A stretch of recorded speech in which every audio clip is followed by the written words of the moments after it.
The wise and the good of all nations would blush at our political depravity. Edward Coles, Illinois Governor, 1823. Illinois became a state in 1818. What you may not have known is that written into its Constitution were provisions protecting ownership of slaves. That's right, slavery was written into its Constitution. Now, at that time, it was not surprising, considering that many politicians, including the state's first governor, Shadrach Bonds, and its first lieutenant governor, Pierre Menard, both owned slaves or indentured servants. Ironically, there were three types of slaves in this supposed free state of Illinois: French slaves and their descendants, indentured servants, and slaves brought temporarily from other states. One early immigrant to Illinois was Edward Coles. He was dispatched to Illinois as a representative of President James Madison. Coles had been born in Virginia to a prominent slaveholding family. Despite that heritage, Coles freed his own slaves while on his journey to Illinois, and he helped them establish themselves in the new state. Coles settled in Edwardsville, Illinois in 1819. He was elected governor in 1822. As an anti-slavery candidate, he faced staunch opposition from those who favored slavery. Yet, in spite of that opposition, he won the governorship. In his inaugural address, Coles called for the emancipation of all slaves remaining in Illinois. At that time, pro-slavery legislators called for a constitutional convention designed to make Illinois a slave state.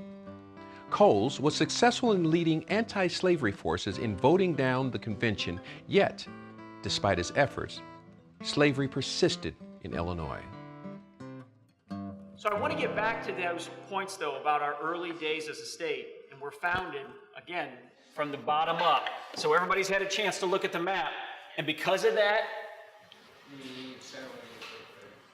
and what was it called? The Ohio River. The Ohio River. The Ohio River was bringing people west from eastern states. Okay, so they would often travel from the west, from the east to the west, and come along the Ohio River and then slowly populate the south. So early on, there is significant populations of African Americans living in Illinois around the southern portion. Kaskaskia in particular, our first capital in 1818, is one of those locations. Now, our capital city was Kaskaskia from 1818 to 1820. How long is that? 2 years. Only 2 years. And then in 1820, we moved up to Vandalia, which is right about there. Can everybody see that? So they moved kind of into the middle part of the bottom. And from 1820 to 1837, they were gathered in Vandalia when they wanted to do government business. But in 1837, they changed the location from Vandalia to Springfield. So we have a capital city first in Kaskaskia. Then we have a capital city from 1820 to 1837 in Vandalia.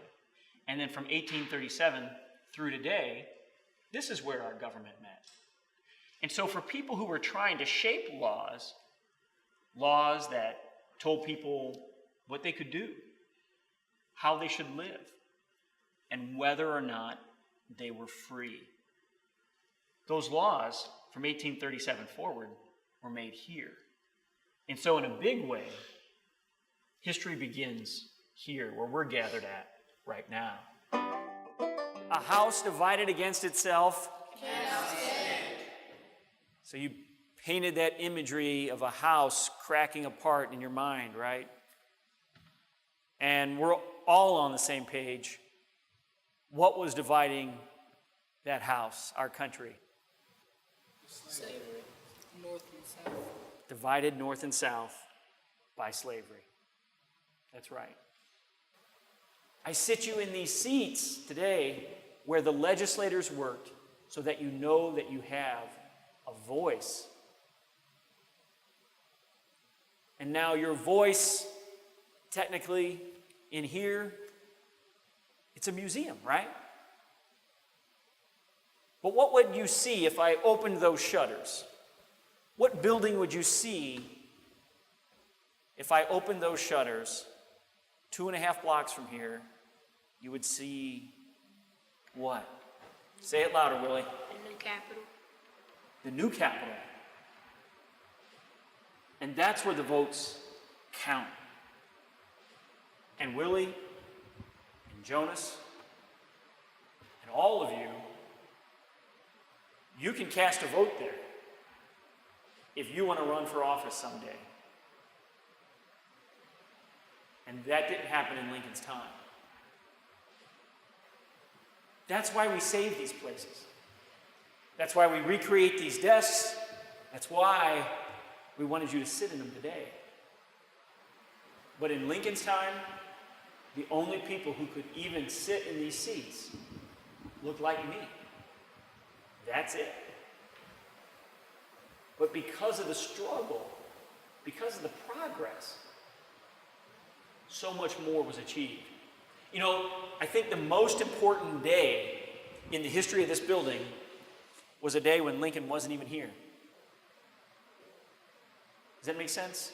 The most important thing that ever happened in this building happened when Lincoln wasn't here. You see, the last day of January 1865, they passed the 13th Amendment that ended slavery everywhere. They passed it out of Congress. But our system of governance mandates that states get a chance to ratify that amendment, and you have to have a certain number of states before it can become law. And so the 13th Amendment was passed out of Congress the last day of January, and on February 1st, the legislators who worked here, they gathered immediately, and they wanted Illinois to be the first state to ratify the amendment to our Constitution that ended slavery everywhere. It's an amazing occurrence that Illinois became the first state.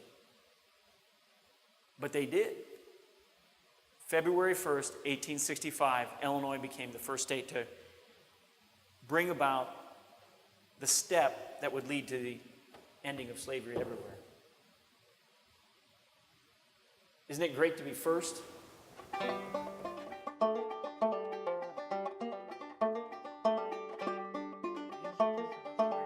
The institution of slavery is founded on both injustice and bad policy. Abraham Lincoln